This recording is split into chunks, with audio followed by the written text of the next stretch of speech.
Hey yo. All right. The desk is already covered with stuff, and that's because I've been playing. I was watching a video and started playing. The video's over, so I am going to invite you in to see what I've been doing. Excuse me. So yesterday, I worked in a handmade sketchbook that had been created out of pages I recycled from other watercolor books. And so the pages are already covered in text and sketches and painting and stuff. And so you don't have that fear of the blank page because there are no blank pages. There's still plenty of places to work and inspiration for play, but no blank pages. So today I am working on some additional handmade sketchbooks that I'm planning to put up in my Etsy shop, and they follow that same vein of no blank pages. I think I'm probably going to I've got some various quotes or other things that I'm planning to put on the cover. One of the first handmade sketchbooks I ever made was actually just a repurposed junk mail catalog, and over time, I made the decision to just scrawl on the cover, for mistakes and experiments only. And it gave me permission to do anything in there, especially things that I was like really uncertain about, because that's the whole point of that sketchbook, is to just do weird stuff, do things that maybe won't work, probably won't work, and not feel afraid to make mistakes or make ugly art. We make a lot of ugly art in the process of trying to make pretty or meaningful art. So it's kind of the only way you can get to the good stuff. And so I have a bunch of these that are a mix of things. Like this is some really nice thick watercolor paper on the cover. This is a handmade little pocket where you can store ephemera, you can store collage papers, things like that. And then there's just all kinds of stuff inside. But because it is made with some watercolor paper, largely, or other art papers, largely things that I got from samplers or other things like that, all really nice stuff, there are still blank pages in here, which means I need to do something to get them ready so that they're no longer blank. And one of the things that I'm doing here is stamping. So these are the stamps I have out right now, are all handmade. I carved them. I do enjoy stamp carving. It's one of those things that seems like it should be a lot harder than it actually is. At least for me. And so like I'm often not great at a lot of things like sculpting. I'm not good with clay. I never have been. I still like to play with it, but I'm not great with it. But I do pretty well with the stamping. And I think that's a nice way to give some marks to someone. Oh, I need to grab. Where did I put my, my desk is extra messy today because I've got a bunch of these scattered around. And I needed a baby wipe to clean off myself and sometimes my stamp.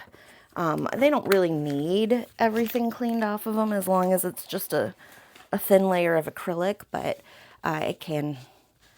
it's never a bad thing to do. So there we go. So we've got stamps galore, and I'm just going through these books. These are not the only things I'm going to put on these pages. We'll add in some collage, different kinds of mark making, and just a whole array of things. But I figured it'd be fun to go on this journey together. So I've got an avalanche of stuff here. Okay.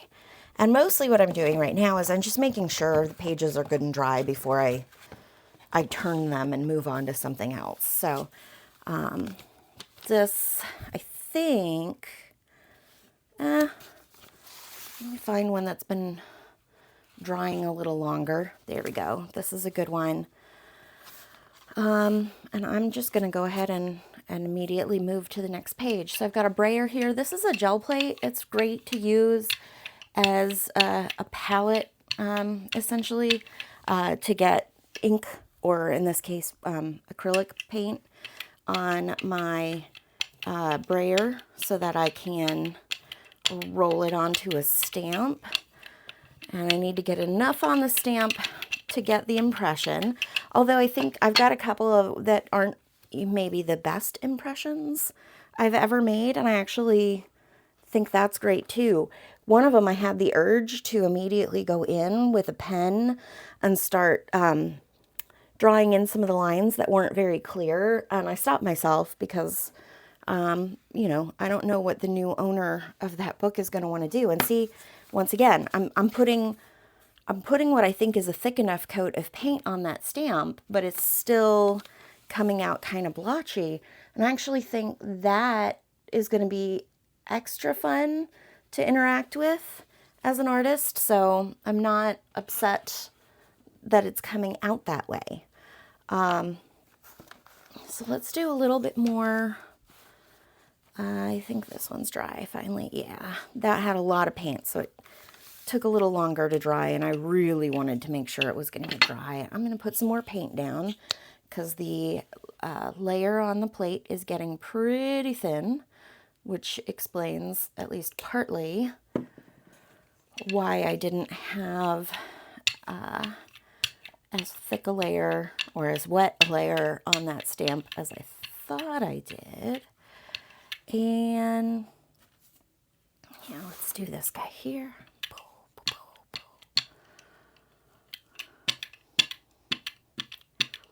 And again, just I'm trying to get it covered.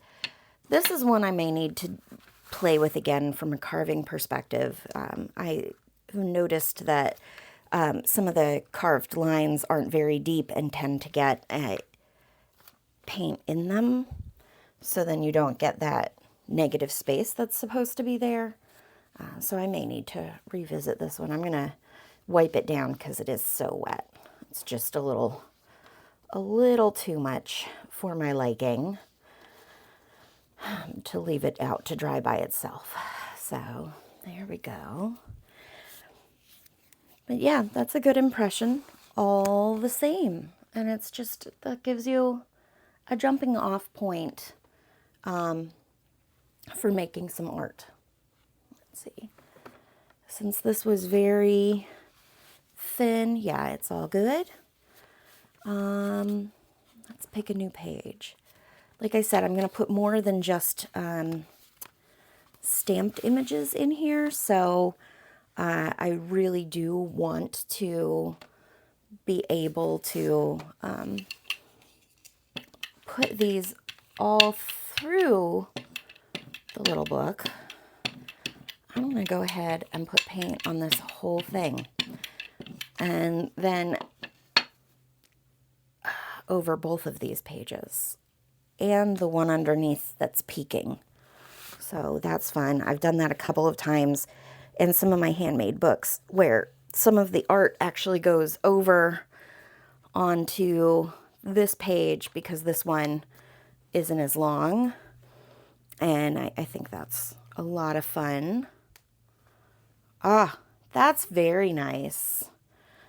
And then I've still got some on here because of that center didn't pick up anything. So I bet if I come in here and find a page, there we go, I'm going to get something interesting where I might have a little bit left over from the bits that laid down there, but I'm going to have more in that center. Yep. And that's just very faint and subtle. And it would be fun to paint on and make some abstract art on. Because it's just basically getting that first layer of texture or interest down on the page before we move on to something else. All right.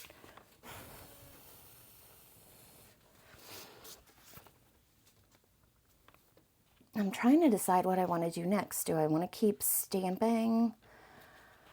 I do find it really fun and rewarding. Or do I want to get out some collage and start doing some collage on those blank pages? That is the question. Or do I want to carve more? Oh, while I have you here, I'm going to show you the favorite thing I have carved because I am so proud of it. This is my hair stamp. I've really been enjoying drawing and painting hairs lately. And they're similar to, but not the same as rabbits. And I also did some sort of ornamental grasses that ideally would accompany the hair, but they don't have to. So it's just so fun. I mean, these things, like there's my monstera leaf, there's this little blackberry I made. I love it. I'm trying to do the more abstract things in these journals, but they're really a lot of fun. They're very accessible. You can usually buy an inexpensive starter kit where you cut into the blocks fairly cheaply. And then if you like it, you can always obviously continue to expand. So I think what I'm going to do is pull this. It's not really a print, but I'm not wasting anything. I can make collage fodder out of these papers. So you better believe I'm going to put them on the plate, pick up what I can, and probably continue to play and pick up until I've got something I think I can use in a collage. And I'm going to knock the paint off this brayer on the back side and let it go. And actually, I think I'm going to end here. This is really all I wanted to show you. So we can keep this video nice and short today. Short and sweet. But again, I will continue to make marks on these pages and do other things so that at the end of all of this, the person who takes the sketchbook home will get the opportunity to respond. And that's how I think about it. It's responding to what's already on the page. And I think that's so important, especially in abstract art, although I think it works in any type of art, is just about adding layers, responding to what's already there. You know, a lot of times covering up something that's there completely, but I believe the way that you go about covering those things is inspired by and in response to what's already on that page. So there's just going to be a lot of this kind of play with these sketchbooks to get them ready so that in the end, there are no blank pages. So that's it for today. If you liked this, please give it a like and subscribe and hit the bell, and you'll get notified every time I release a video. If you're interested in seeing more of the stamp making process or other parts of how I created these journals or continue to pre-fill those pages, feel free to leave me a comment and let me know what you think. And hopefully I will see you tomorrow.